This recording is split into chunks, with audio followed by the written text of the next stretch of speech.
From the KPFK studios in Southern California, it's the Ralph Nader Radio Hour. Stand up, you've been sitting way too long. Welcome to the Ralph Nader Radio Hour. My name is Steve Scrovan, along with my co-host David Feldman. Hello, David. Hello, Steve. Hello, Ralph. Hello. That voice you hear is the man of the hour, Ralph Nader. Good to hear your voice there, Ralph, who had a birthday recently. Happy birthday, by the way. Thank you. Yeah, we won't get into the numbers or whether you could actually blow out all those candles on the cake, but we're very happy you're here. Thank you. And on today's show, we're going to talk about social justice and the role that risk-taking plays in achieving it. We've all heard the expression skin in the game, and that refers to the risk one is willing to take to achieve a goal. And decision makers tend to risk more when they don't have enough skin in the game, when they have very little to lose. We saw this with bankers in the financial crisis. The bankers are made whole, and the rest of us pay the price. The same applies to war. It's easy for a president or a congressperson to send other people to war when you or anyone you love doesn't have to actually fight it. The same applies to decisions we make in everyday life. Our guest today, Nassim Nicholas Taleb, has written a book with that very title, Skin in the Game, Hidden Asymmetries in Daily Life. We will, as always, later on, check in with our corporate crime reporter, Russell Mokhiber, and also knock out a few listener questions. But first, let's introduce someone who has been described as one of the foremost thinkers of our time, whose latest work redefines what it means to understand the world, succeed in a profession, contribute to a fair and just society, detect nonsense, and influence others. I can't wait. David? Yeah. Nassim Nicholas Taleb spent 21 years as a derivatives trader before changing careers to become a scholar, mathematical researcher, and philosophical essayist. Mr. Taleb's work focuses on mathematical, philosophical, and practical problems with risk and probability, as well as on the properties of systems that can handle disorder. He is the author of many essays and books about risk and uncertainty, including the New York Times bestselling The Black Swan, and his latest, Skin in the Game, Hidden Asymmetries in Daily Life. Welcome to the Ralph Nader Radio Hour, Nassim Nicholas Taleb. Hi, thank you for inviting me. But you didn't mention the central point, that Ralph Nader is the person, one of the two people I've dedicated this book to, and the main character in the book. Well, we'll explain that maybe later. This book is so full of provocative thoughts and insights that I looked up at the Guinness Book of Records, Nassim, and it turned out that the longest radio interview on record is 24 hours from an Australia radio station. So sometime if you can find someone who doesn't need sleep and who's very alert, I want you to try to break that record, because there's so much in this book that needs to be discussed by the American people. So I'm going to select a way to look at some of the points, and I'll begin by just quoting from your introduction 2 items, and then we'll get into some real specifics. Quote, "It is not just that skin in the game is necessary for fairness, commercial efficiency, and risk management. Skin in the game is necessary to understand the world," end quote. And then you have a footnote, and you say, quote, "To figure out why ethics, moral obligations, and skills cannot be easily separable in real life, consider the following. When you tell someone in a position of responsibility, say your bookkeeper, quote, 'I trust you,' end quote, do you mean that 1, you trust his ethics, he will not divert money to Panama, 2, you trust his accounting precision, or 3, both? The entire point of the book is that in the real world, it is hard to disentangle ethics on one hand from knowledge and competence on the other," end quote. So let's start with Bob Rubin, former Secretary of the Treasury. He cut the deal with Congress and Clinton to deregulate Wall Street in terms of the Glass-Steagall Act and other deregulations. And then he went, before Congress even passed the law, he left the Treasury Department, went to a big firm in New York, and he made about $40 million just that fall. $120 million. 120 overall. Oh, yes. Overall, yes. The whole idea of Bob Rubin, I call it the Bob Rubin trade, is as follows. Heads, you win. Tails, you shout Black Swan after a very stubborn author. you see, after a book, written by a stubborn author. So the idea of asymmetry of the Bob Rubin trade, I tracked in history how how civilization dealt with it, and it started with the Hammurabi law. And Hammurabi was, as you know, probably the first king who wrote the first code, almost 3,800 years ago. And that code says that if the architect built a building, he cannot walk away from the risk if the building collapses. He is responsible for the risk and shall not hide what I call tail risk or these things. You in the foundation, something in the foundation that make it crash. So civilization was based on that concept. And I did two things. I named that trade, the Bob Rubin trade. You stash Citibank with risk and then walk away, with $120 million, and taxpayers or whoever is subsidizing, basically, you're risk-taking. That's an asymmetry. That's a central asymmetry. And what you did, Ralph Nader, making corporations accountable for Hammurabi's law. So basically, it was via tort laws. The idea of the court system, particularly in the Anglo-Saxon world, is that you can effectively, now there's a mechanism that you can prevent Bob Rubin or the Bob Rubins of the world from transferring the risk to others and breaking the symmetry. And he had no risk. He had no skin in the game. Exactly. So skin in the game is misunderstood. And what my book is about, the three levels of skin in the game. The first one, people automatically think that, hey, skin in the game is about incentives. That, of course, you get a bonus, you're going to work harder.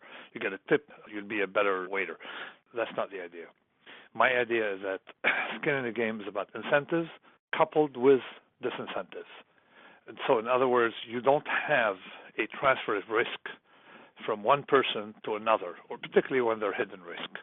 So that's initially, so the idea of skin in the game was about that symmetry. I added one third component, why it's necessary for us to understand the world, is that a system that's not checked, in other words, the restaurant business, if it's not checked by consumers, if restaurants were checked by the government, not by consumers, well, they don't have skin in the game. They can't figure out how to cook better. They have no contact with the constituents.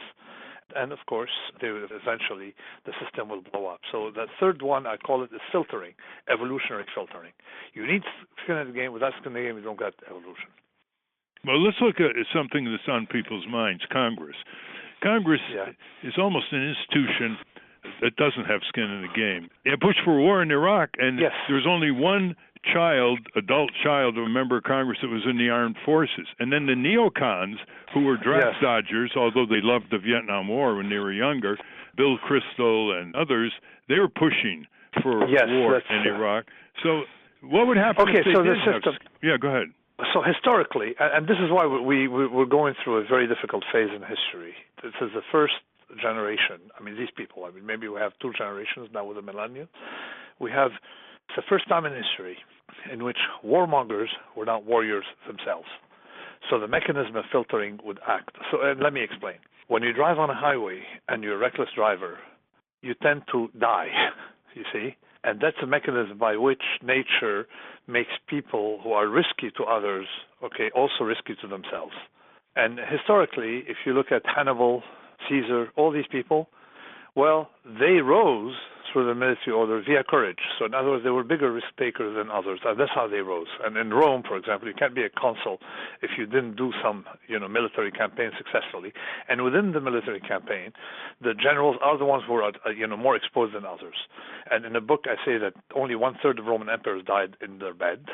And some of them, of course, poisoning, killed and stuff of violence, but they were violent people who died of violence. 1/3 only died in their bed, assuming really that was natural causes.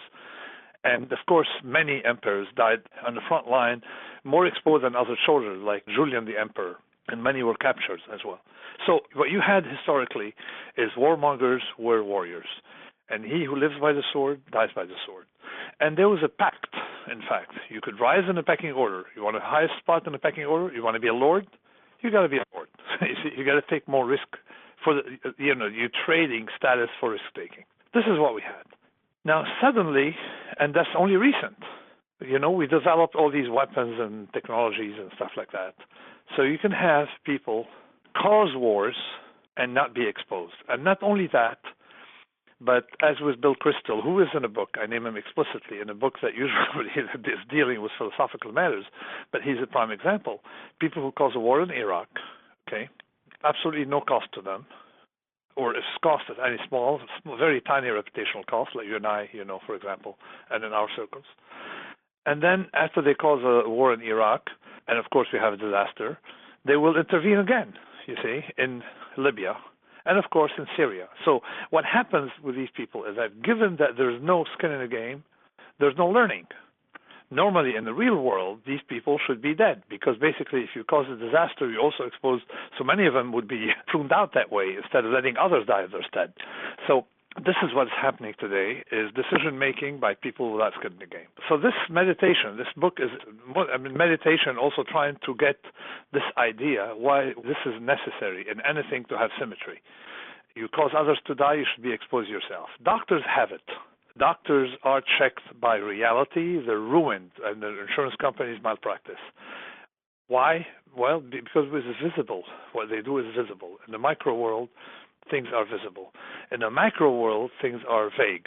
So therefore, we need to build societies that have enough decentralization that people who make decisions live in a community and are penalized by their neighbors, whatever it is, embedded in a community, they have more skin in the game.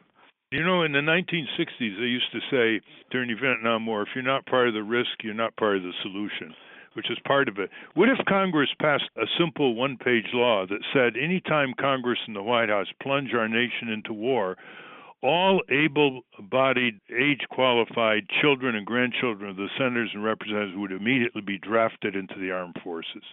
That would work. That would help, but you still would have the policy people who prod people into war. All these policy people who force public opinion one way or the other, these people also need to be sort of involved. But I think your proposal would work. Very simple heuristic can reestablish symmetry in society. But one thing we should, focus on is what's the general solution rather than some patched up heuristics. The general solution is don't get involved in, in wars, okay? Unless you're defending yourself. Let's take this a step further. Yeah. Two situations in the Near East. You have Bashar Assad, who's the head of the Syrian government. He has got real skin in the game. I mean, He looks at the multiple civil war that's going on there, and he says it's either him or he's going to try to destroy his opposition and civilians alike. It's not like he's got some nice island security in the South Pacific where he can flee to and enjoy his days. Now, he has skin in the game, and still, look what he's doing. No, but let me tell you one thing. You've spent too much time in Washington, my friend. Okay. I spent more time in Lebanon, close to the Syrian border, and I talked to Syrians from all factions. What has happened in Syria is mostly, you have the illusion from reading the press and listening to these people financed by Saudi Barbaria, Saudi Arabian think tanks in Washington. You have the illusion that Bashar al-Assad is fighting the Swedish parliament. No, you know who his enemies are? Al-Qaeda. Okay, his enemies are Islamic jihadists, the same people who did September 11. So you got to realize who is standing for Bashar al-Assad in Syria. Talk to the people, the minorities. Think about it. Christians in Syria have been decimated, beheaded. So you got to look at it differently. Talk to an Armenian, any Armenian in Armenia, who has parents in Aleppo. There was a very large community, and there still is a community in Aleppo. Talk to them, and they will tell you all this is propaganda. Not that Assad is a saint, but across from Assad, you have more evil. So that's the problem. So it's not the notion of skin in the game here. It doesn't quite apply. But I'm going to tell you one thing about I'm tired of these Western allists. Because I live not a few miles, maybe 40 miles from the Syrian border, I am tired of all these Western analysts who want regime change in Syria and aren't willing to go live in Syria if the thing fails. And that's my point. If you break it, you own it. In other words, okay, fine, remove Bashar al-Assad, but I want all the people today here in Washington who want to remove Assad to go live in Syria if that leads to chaos as the one we have in Libya today. Yeah, my point was he does have skin in the game, his own skin. He does, but his own skin, but him. It's because if the people around him, the secularists and the Alawis, okay, are the ones who really are fighting because they know they're dead. Let's go nearby. You Yes. have here one of the biggest asymmetries military with Israel and the Yes. Palestinians. Huge asymmetry. This is a very powerful military. The casualty toll in terms of injuries and deaths is about 400 to 1, 400 Palestinians to 1 Israeli in the various clashes. Now, it was often said that if Israel got massive military supremacy and security from it, that they would be more likely to go to the peace table than the Palestinians, who have very little leverage anywhere. So you have this huge military asymmetry. Yes. But do you have the same problem of no skin in the game, that the Israelis are so powerful now? No, I have a bigger problem with that, and I wrote a whole chapter about peace in ink versus peace in blood, okay, and peace via commerce. What happened with the Israeli-Palestinian problem, and it's probably one of the only conflicts you can think about that had lasted 70-some years, okay, particularly with the status quo degradation, plus status quo then followed by degradation, okay. And in the past, these things were solved very quickly. Why is it so? Because the Palestinian would have settled with the Israelis early on, 1946, 1948, 1956, 1973. Palestinians would have settled because, think about it, you're a Palestinian, there's a situation, and you settle. What happened is that all the people that's good in the game, whether Arab regimes from the outside, telling them, oh, we'll fight to the last Palestinian, basically, sitting in their palazzos, or people who start using abstract principles sitting in Washington, in the State Department. These guys are incompetent in the State Department, or were, before we'll see what happens next. So prodding them and talking and everything. The way you solve these problems is by leaving people to their own device, and they will settle.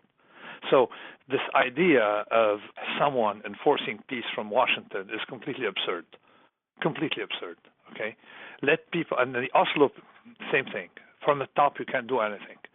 Peace has always been achieved via commerce. Because think about it. People in Levant have lived for centuries together, and big powers like the Ottoman Empire, all these people, all they did, like Mafia Don, is ask for order. You guys don't fight. They didn't get involved in how to set peace plans between people, tables. No, people left to their own device will figure out. They have skin in the game. They know a Palestinian would rather have a nice food in the fridge rather than live in a refugee camp, and they will settle. Yeah, well, that presupposes that the opposing party doesn't want their land. It's the problem. Yeah, no, but it works both ways. The problem is let's first let the Palestinians deal with the Israelis, and then you try to get involved in telling both sides what to do. And it's very interesting. When I put that chapter online, my chapter was loved by both Palestinians and Israelis. Let's talk about your cogent critique of genetically engineered products and GMO foods and your criticism of Monsanto. And you've actually written technical articles on this. Why are you against genetically engineered food? Okay, well, the point is that was explained in some of my technical and less technical work, that when you talk about risk of large events, large deviations, you need to treat these as a different category from risk of small deviation, like ruin. We call them those ruin risk, things that would be irreversible. When I breed things locally, there is a process. You're not progressing too fast, you're not progressing too slowly. So you move slowly, and you see if the organism you're getting is fit or not. You see, pretty much like nature does, but accelerated way. So sort of like if I drove at 5 miles an hour, it's very hard to have a very consequential accident. But if you drove at 2,000 miles an hour, it could be a problem. So what they're doing is driving not at 2,000 miles an hour, like somebody said, driving at 10,000 miles an hour. Well, of course, we don't know what can happen to the system if you release these organisms, and it's very irreversible. You got to take it more seriously. Now, I thought that Monsanto, these people, have done some kind of tail risk study or examined that problem. They did not. And the minute we put that technical paper, that discussion, we posted it, my co-authors and I, particularly invoking something in computer science called an NP problem. In other words, there's things you cannot do in a analytical way. The complexity is too big. You can never forecast what can happen. Sort of like the climate. You can predict the weather tomorrow, maybe, but you can't predict the climate 10 years from now, or 20 years from, or 30 years from now.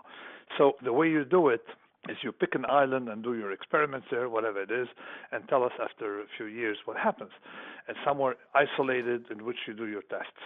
Well, it turned out that not only they've done nothing concerning Monsanto. You're talking about Monsanto. But they were attacking anyone who was questioning them directly. So it becomes very suspicious.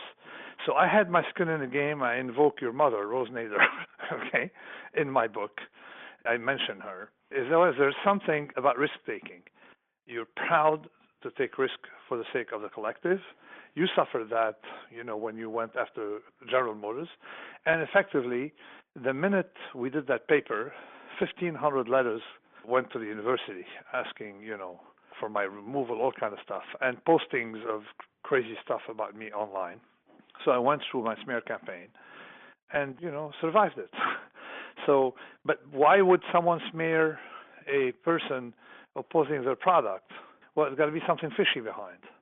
So when you see what's happening is that Monsanto has been systematically quashing any kind of criticism of GMOs and trying to make alliances with people who like science by telling them this is science. This has nothing to do with science. Science isn't about creating risks for the collective. And you're not going to solve the hunger in this world with GMOs. If you want to solve hunger, focus on distribution. It's a very simple distribution problem. See, it's a distribution problem, of food, stuff like that. I mean, GMOs trying to have, they claim that it's cheaper to manufacture using GMO, which is not right. But assuming it were right, it'd be pennies saved for a huge amount of risk compared to what we would save by doing other things. Yeah, your point, I think, is very compelling, that if you have a GMO food product spreading all over the world with seeds and growing, and 3-4 years down the pike, its interaction with other organisms become very serious, it's a worldwide problem. Whereas you have a local garden with a problem with a tomato, it's a local problem. Even then, you have winds that may move stuff away, so you need an island or something isolated for these experiments. But there is another thing that I noticed with the Monsanto story, is that all their claims are we're going to save the world. How, we're going to have, they're blind children in Asia, let's give them golden rice. What is golden rice? It's rice plus vitamin D. Well, it's very simple. Give them rice and then give them vitamin D. Why do you have to embed it in rice? Well, you need to save the children. So anyone, typically, charlatans are the ones who invoke these things, like saving the children. You see? That's right. Well, the golden rice issue has been pretty well discredited now. You mentioned in your book a third of the food produced in this world is wasted. Yeah, if you say the tomatoes that you buy in the store, depending where you buy it, the cost to the producer are nothing. Most of it is distribution. So you have between 80 and 90% of what you pay for a tomato is storage, stuff like that. Let me ask you about the internet. There's so much very, very nasty stuff going over the internet. People get flooded, they get decried, they get attacked, they get smeared, and a lot of it's due to anonymity, which is the opposite of having skin in the game. There used to be a practice in newspapers, Nassim, where you had to sign your name if you had a letter to the editor. Given that I was a victim of smear campaign, I think that it works both ways. They try to smear you, and then you build defenses, but nobody takes anybody anonymous seriously. What would you do about anonymity? I would force people to reveal their name, but typically anonymous attacks on people don't seem to count. People don't take them seriously. Plus, they suspect. I mean, you could do it once, twice, but now it became so widespread that it sort of became self-canceling. I mean, I'm saying it's worrisome, but I'd rather I have bigger worries than that. And given that I'm under attacks all the time, I know that people, unless they know the person, they don't take it seriously. I know from comments about my books, comments about my personality, all kinds of stuff like that. If anonymous, people immediately sort of suspect something's going on. Well, one thing that reflects that belief of yours is you think the most responsible political jurisdiction is a city-state throughout history, not national, international constructs and governments, but city-state. Can you explain that? Yes, the scale is what matters. And let me mention one thing here. I dedicated this book to you and Ron Paul and people, for two reasons. First one, because you protect us from, large corporations and predators, basically. You prevent corporations from becoming predators, or, if they're predators, controlling that. And Ron Paul prevents governments from being predators. The idea is, at a state level, one can be libertarian at the national level, Republican at a state level, Democrat at the county level, and socialist at the village level. Now, how does that work? It's the notion of scaling. Most regimes, all right, are analyzed in terms of what they do. Nobody looks at scale. As a scientist, we think that scale matters a lot. There's a considerable difference between an elephant and a mouse. They look the same from far, but they're not the same. An elephant is much more fragile than a mouse. So you got to understand the notion of scaling and interaction between people. And there I use the work of Ostrom, who explains how people are very collaborative when the community is small, and they become very hostile when the community becomes large. So it's much better to distribute decision-making in a bottom-up way than top-down, which was done historically, by the way, even under the Romans, even under the Austro-Hungarian Habsburg. That prevailed during that period. In your new book, which came out on February 27th, Random House, called Skin in the Game, Hidden Asymmetries in Daily Life, you talk about needless complexity. I always thought that was one of your best points, because people are overwhelmed with complexity, and they wonder, why is it so complex when they interact with businesses or government or forms or billings? Businesses are not the ones that are complex. Basically, if you are a business person, then you follow the simplest rule, because you're judged not by other businesses, nor by any analyst. You're judged by your own P&L, okay? So you're going to find the simplest way. If you are judged by others, then your incentive is to look complex. And I know that as an academic. If I write a paper that is too simple, it gets rejected. If I make it complex, it gets accepted. So I know that's the game. That's the problem. Well, you have all these massive fine print contracts that go on page after page by the insurance companies and the credit card companies and Airbnb. That's horrendous to people. They just give up, and they know they're losing their rights in these fine print to go to court or to have any bargaining power. But I think one thing is, in this context, I don't know if these things matter too much, because the fine print, as you know, in the Anglo-Saxon world is considered fine print. Maybe in France it'd be different, but in the Anglo-Saxon court system, and basically that's why I'm praising both you and Ron Paul. These things are taking advantage of a consumer with obscure language is something that can count against you. Well, you spent many years as a trader in the stock market, yes, and people are fascinated by how this gigantic marketplace, which is more and more speculative in purpose, not investment in purpose, as Lloyd Keynes pointed out in the 1930s. He thought the stock market was moving towards speculation, not investment. What's your take on this? Well, no, I don't think that anybody is entitled to judge a market. The market judges a market. If you want to live in a free society, you need free markets, and people are free to interact with one another. What you don't want is someone to take advantage of you via either manipulation or other gimmicks. Yeah. And, of course, you want skin in the game, and that those people who recommend you invest in the market be also as invested, if not more, than you will be in relation to their net worth. So you believe in the fiduciary responsibility of the brokers? Immensely. What I believe is, first of all, anybody who talks to a broker is a sucker. You don't ask him what he should buy, you ask him what he bought. And that's how it should be handled. And that's the way you operate too, right? In your I don't tell people what they should be doing. I tell them what I'm doing, if I want to reveal. But there's basically never give advice unless you're doing that professionally, except, of course, in the medical field if you're not sick. And never, at the same time, take advice from someone who stands to gain from advising you personally. So he says, I'm doing it for you. You're not doing it for me. You're doing it for yourself. So you got to figure out the conflict of interest or the moral symmetry somewhere. But one thing I would say is that we don't know if markets are good or bad. We should not constrain them because if we don't understand them, that comes with a free society.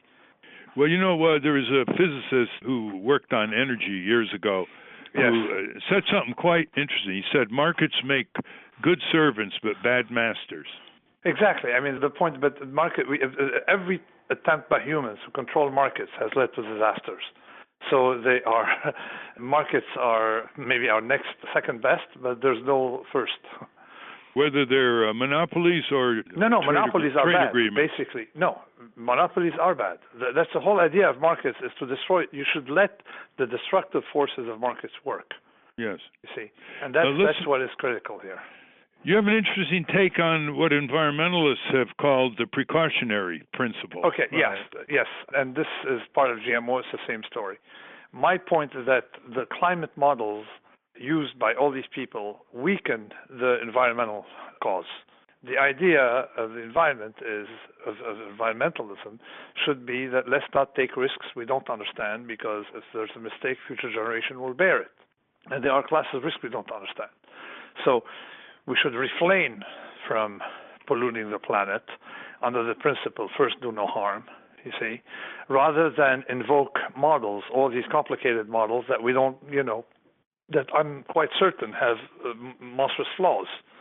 So my idea is, let's leave the planet the way we got it as much as we can, and based on that principle, operate rather than just try to find some scientific thing. Because a lot of these so-called climate people effectively aren't in it because they want to protect us. They're in it because they get funding for their climate science. Well, your point is you shift the burden of proof to the polluter. Any introduction of chemicals or pollution. Exactly. You shift it to the polluter, as I'm doing with GMOs. And how would you do that? There's the mechanism, of course, it's at length, it's explained in the book, but the way I view it is as follows. Something that is idiosyncratic, not symmetric, in other words, where tort law can work, leave it to common law, not regulation. And you should limit regulation to things for which you cannot identify the perpetrator directly or the victim directly, you see. So in the introduction of my book, I said there's been two tensions, the Greek one and the Roman one, okay? The Greek top-down thinking and the Roman bottom-up methods. And of course, the Romans won, and our world is the Roman one, particularly the Anglo-Saxon world, ironically, not the European one. The Roman one means that you should have more, not inhibit practice. You let people do what they want to do, and if they harm others, well, you know what? We have a good court system. So that approach should be followed, except for things for which you can't sue. Who am I going to sue if there's an environmental disaster? If I can't sue anybody, then we can regulate, you see. But if you can sue someone, identify someone, I'd rather not have regulation. I don't like regulation. As a trader, I made a lot of money because of regulation, not in spite. Because why? Because with a good lawyer, you can walk around regulations. You're very skeptical of Professor Steven Pinker of Harvard, who's getting a lot of publicity with his studies that there's less violence in the world today than there was decades or generations ago. That seemed to be counterintuitive to most people. Well, it is if it's counterintuitive, but it's also statistically bogus. It's nonsense. It's pseudoscience. His book haven't seen his latest book. His previous book on violence is plain pseudoscience because it doesn't use a lot of data. It just puts graphs and stuff to show you, to impress you.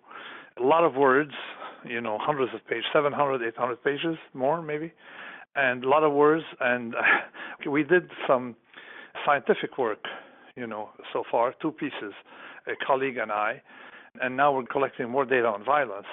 And effectively, you cannot make the claims he's making from the data he's using, or from even using the methods he's using. You can't make the same claims. And he has not responded to the technical thing. I mean, the thing is when you make a scientific mistake, you respond by correcting or something. He has not. He continues because his market is not the scientific world, but his market is the media world.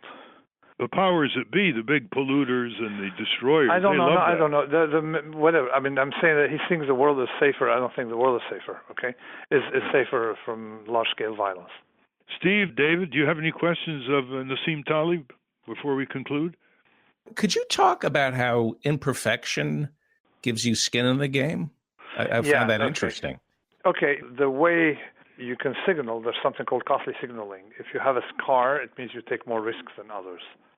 And that gives you skin in the game. And something you guys may not like is the description I'm going to make of what I saw during the primaries when Trump was running against 13 people with immaculate background.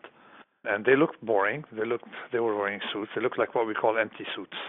Why? Because they didn't have scars. And then someone came up with a rumor or whatever, started circulating the fact that Donald Trump lost $1 billion of his own money. Well, that was a scar. Now, suddenly, Donald Trump became real. Why? Because there was something real behind. That was that big injury of losing $1 billion. So whoever attacked him was not very good at understanding what the Romans understood. Okay, that someone with a scar is vastly more convincing.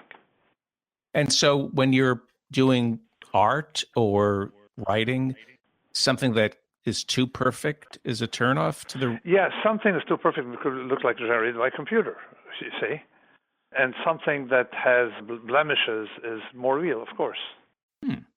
So in other words, by showing his deficits and vulnerabilities, people identified with him where the other candidates on that stage, like Jeb Bush and Senator Rubio, they came across too polished.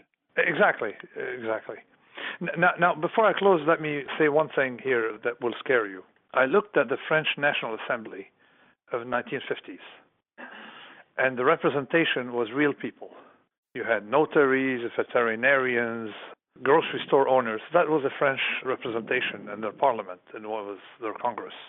Look at the representation now. All professional people who go study in their schools, and then they're parachuted into a neighborhood to become a representative of that, or a neighborhood or a town or something of that area. So that's what's happening in the modern world, that we're moving away from the practical, the real, we were moving away into the bureaucratic and what actually Ralph Nader calls metastatic bureaucracies, okay, and people who are not real. And the population, general population, can detect that. A politician is in the business of being a politician. Exactly. He's not exactly. He doesn't represent them. Has skin in no game. Whereas at least these people had skin in their game in the areas they wanted to improve their areas. They wouldn't stash the area with risks to make the metrics look better, and then the things fall apart 4 years later. They weren't interested in debt because they knew their grandchildren would be affected by it. So we're talking about a different game. But if you put in term limits, then they no longer have skin in the game. If you put term limits, well, depends. I mean, term limits is meant to let new people come in, and the people who have skin in the game, not in being a politician. That's the whole idea, is you don't want people to have skin in the game being a politician. That's a bad incentive, and no real disincentive. But getting reelected gives you wanting to get reelected. No, that's not it. Being reelected holds nothing upside. So basically, you're elected or not elected. It's like having you win or you don't lose. You see, whereas the real thing is either you win or you lose, because you got more to lose than just not being reelected. That's a central idea. Oh, okay, interesting. Really interesting. Nassim Taleb, yes. You've been a scholar in the ancient Greek philosophers, Roman philosophers, people in Phoenician culture.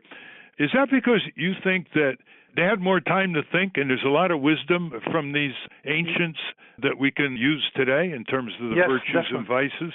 Yeah, definitely. I mean, and basically the ancients themselves would have never let a professional politician be a politician. That was sort of like they wanted either warriors or people involved. And throughout the times, it's not till recently that we had that professionalization of that class of people. Which is associated with bureaucracies. It was associated with actually the destruction of a society. And let me give you two examples where that happened before.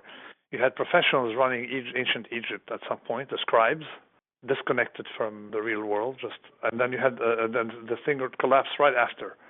And then, of course, you had Ming China. The scholars started to run China. It collapsed. You see, you need real people and you need organic functioning of systems, not the top-down. And you know, the working people in this country intuitively understand that. They've been shut out for so long. exactly. People understand that. People understand. Look at how Venice was run.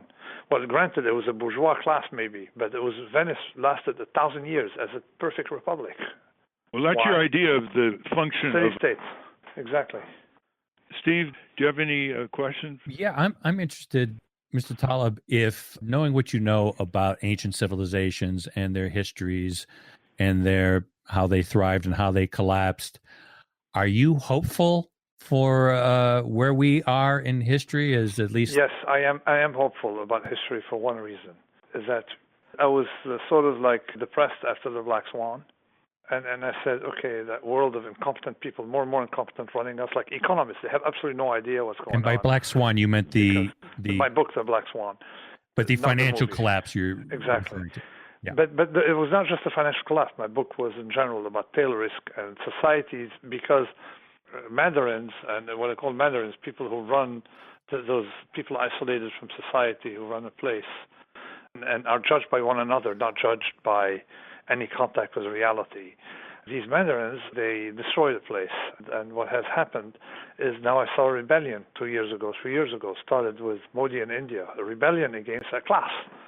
And thanks to the internet, these things happen thanks to the internet. Now suddenly we're going back to ancient times, because in the past you would sit in your living room and you had a television for like 50, 60 years of history. You had a television talking to you one way. You can't answer back. You just receive the news. Or you read the New York Times, and maybe 1% of the people who write gets a letter published there. Whereas today, well, historically, we didn't have that. Historically, in ancient times, you go to the fish market in Athens, you get the news, you give the news. You go to the barber, you bring news and take news. It's like a stock market of news, society. And today, the internet is allowing that. So we're breaking the monopoly of the powers of that class. And that, to me, is very good as a development. Well, do you think you're going to get wide opportunity to discuss this in the wake of your new book, Skin in the Game, with the media? It's in the book. It's in the book, Ralph. And it's in the book, and it had already led to policy. I mean, the book was 3 days out that has led to policy in the UK. The one party said, well, we have the risks of student loans are falling on the wrong individuals. So, I mean, my policy is not to spend too much time, except for the initial launch of a book, just to make people aware of it, not to spend too much time, on media and stuff like that. I write a book, then I disappear for another 5.5 years. Well, it's a very powerful idea that needs to be renewed throughout history. Skin in the Game by Nassim Nicholas Taleb, The Hidden Asymmetries in Daily Life. And you can take it at whatever level. He even has mathematical analysis in the end of the book, and he has a lot of examples of daily life, and he taps into history. History is a great teacher in the writings of Nassim Taleb. Thank you very much, Nassim. Great. Thank you very much. And remind everyone the book was dedicated to you. Thank you so much. Thank you. Thanks. We've been speaking with Nassim Nicholas Taleb, author of Skin in the Game, Hidden Asymmetries in Daily Life. We will link to that and all of Mr. Taleb's work at ralphnaderradiohour.com. So interesting, Ralph. Great. That was, fascinating. Yeah. I was wondering as he was speaking, especially about markets and regulation, how you were taking that, because it seemed like that's not exactly how you had a more libertarian point of view on that. But then he went into a further elaboration when he said individual injustice, use the law of torts. For generalized injustice you can't get to, like a massive polluter situation, you got to have regulation. Do you notice that? Yeah, and he said he supported a fiduciary responsibility for brokers. He supported it. The skin in the game is an incredibly powerful principle of democracy, justice, accountability, and everybody understands it intuitively. That, if you have a plumber fixing your plumbing and the plumber can get away with anything because there's no skin in the game, you're not going to get the plumber doing a good job. So it's the essential theme of responsibility for human beings. And he takes it globally and locally.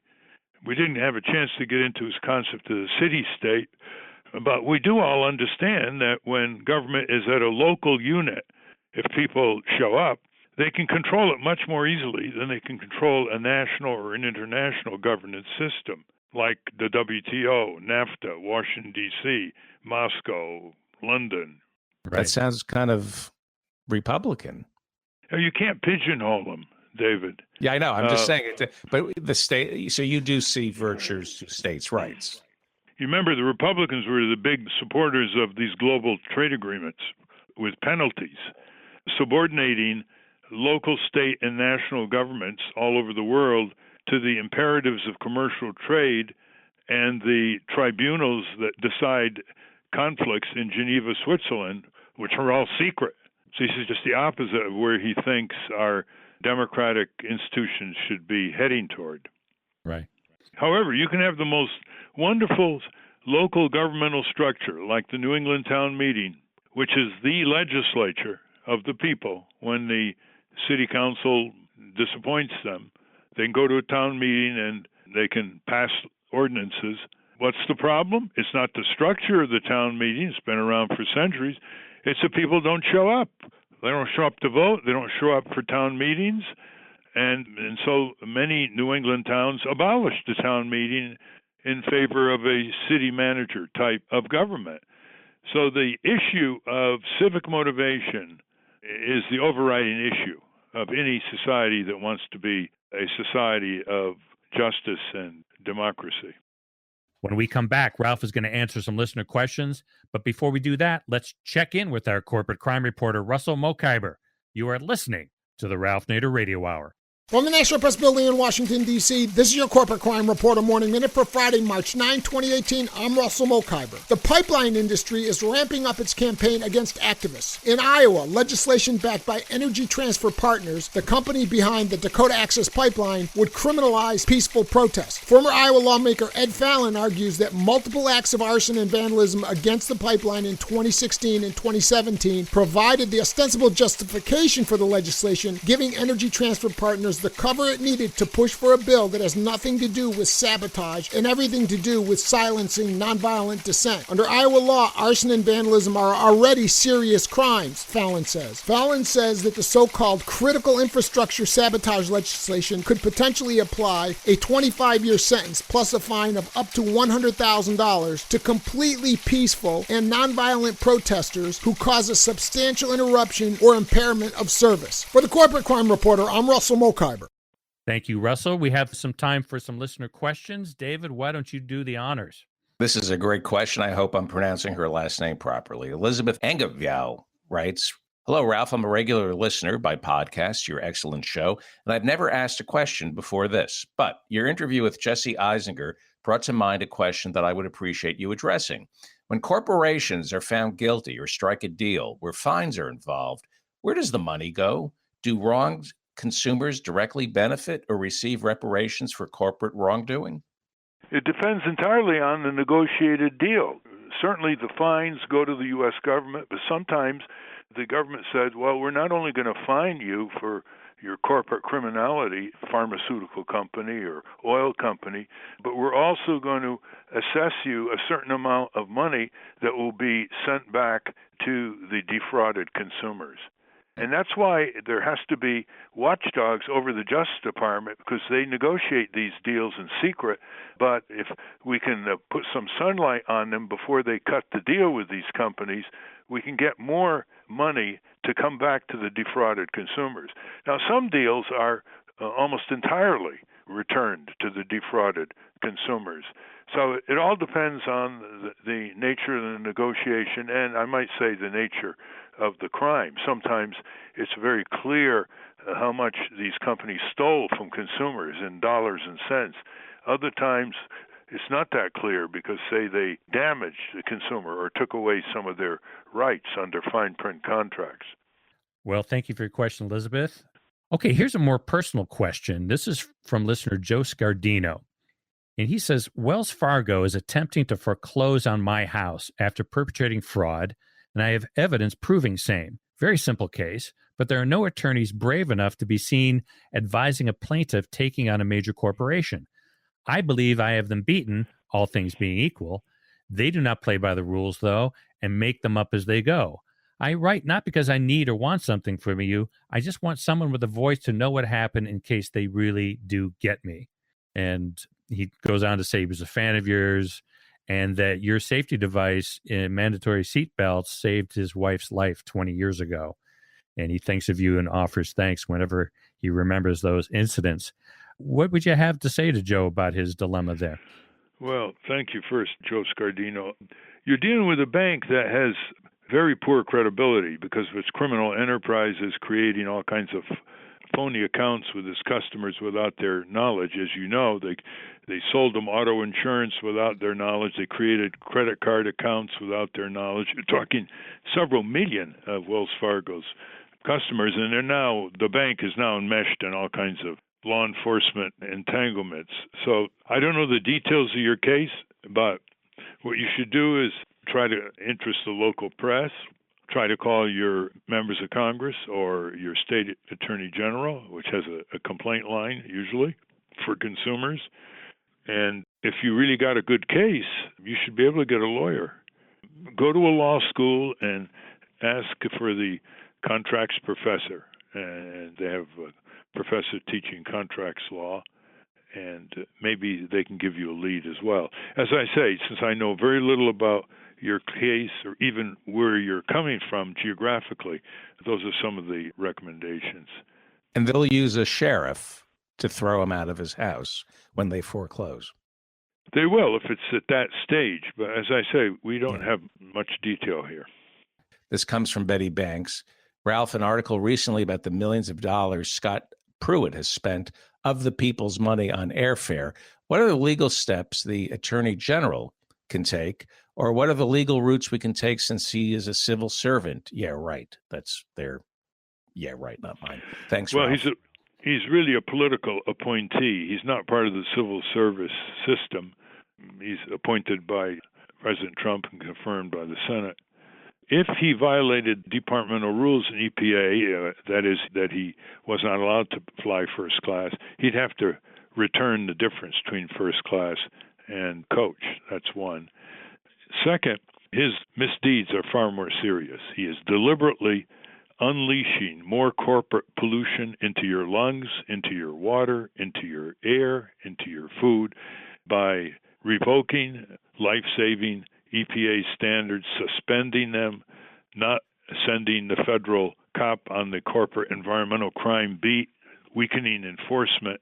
Those are his real political crimes, and those are impeachable offenses, in my opinion, and there are going to be proposals to the Congress in the coming months with a bill of particulars of his crimes, political crimes, to initiate impeachment proceedings. At least it might give it higher visibility, because he was put into the EPA to dismantle this agency, which is a violation of his oath of office and probably contrary to the assurances he made under oath in his Senate hearing.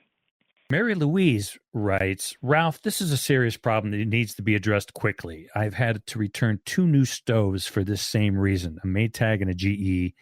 They make you deathly sick. Please check into changing this. Our lives are at stake. These stoves are poisoning us, especially the initial burn-off that the vendors tell you to do, which does not help. Here you think you're improving your home by purchasing a new kitchen stove. Instead, you, your family, and pets are being poisoned, and it fills your home with toxic fumes and odors, even with proper ventilation. It is most likely all of them, especially if they're using the same materials to build them. Please help. Well, if you have been ill because of what is being emitted from these products, you can call a toll-free hotline to the Consumer Product Safety Commission in Washington, Consumer Product Safety Commission, and register your complaint. They collect this kind of feedback consciously from around the country. Again, don't have enough details to make my comments very useful to you, but obviously a store sold it to you. Have you gone down to the retailer? They don't like problems like this from their manufacturing suppliers any more than you do. And have you considered going to your state attorney general? And have you considered going to small claims court, which you can go to without a lawyer? It's very simple. That'll get their attention if you file damages in a small claims court, which is in every locality all over the country. Well, thank you for your questions. Keep them coming either on Ralph's Facebook page or on the Ralph Nader Radio Hour website or on the Ralph Nader Radio Hour Facebook page. As of this week, you can also find our shows on YouTube. I want to thank again our guest today, Nassim Nicholas Taleb, author of Skin in the Game. For Ralph's weekly column, go to nader.org. For more from Russell Mokhiber, go to corporatecrimereporter.com. Visit the American Museum of Tort Law and go to tortmuseum.org and check out the Tort Museum bookstore for engrossing books and memorabilia. The producers of the Ralph Nader Radio Hour are Jimmy Lee Wirt and Matthew Marin. Our executive producer is Alan Minsky. Our theme music, Stand Up, Rise Up, was written and performed by Kemp Harris. Join us next week on the Ralph Nader Radio Hour when we speak to billionaire businessman, philanthropist, and environmental scientist Jack Dangermond. Thanks, Ralph. Thank you all. And listeners, if you like these programs, tell your friends to tune in, podcast, and get some local radio stations in your community to pick up the program. I think we've tried to give people something to do, not just telling them what needs to be done.